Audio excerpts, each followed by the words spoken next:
After determining the business model, which we discussed in the previous video, the analyst should focus on historical financial results and position for the company.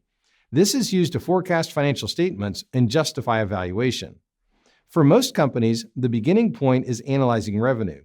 A notable exception to this is banks, which start by forecasting the balance sheet. Analysts can take a bottom-up or top-down approach to determining revenue drivers.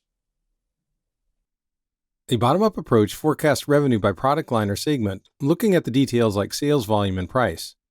In other words, the focus is on the specific company. A top-down approach starts by looking at the market size, then estimates the market share for the company. So the focus is first on the industry. The company is just taking a slice of the whole pie. The two approaches can be used together. Prices are a driver of revenue for every firm. And while a company is free to set the prices anywhere, the company's pricing power impacts that ability. For example, a movie theater could choose to increase its price from $20 to $200, but that would likely reduce their attendance to zero. Pricing power is a function of both market structure and a company's competitive position. The market structure could range from perfect competition to a monopoly. Under perfect competition, in which identical products are sold, the firms are price takers. The price is dictated by supply and demand, which is out of the firm's control. A firm would sell almost nothing if they set their price just above the market price. Customers would simply buy from their competitors.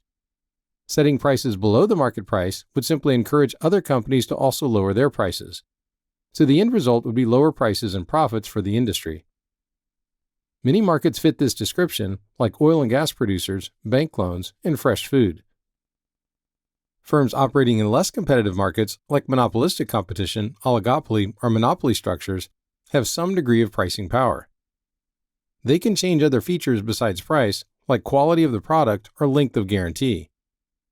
Often markets start out as being competitive, but then become more competitive as innovation slows and companies imitate each other. This process is known as commoditization. That covers the revenue analysis for a firm, clearly an important part of company analysis. In the next video, we'll discuss operating profitability and working capital analysis.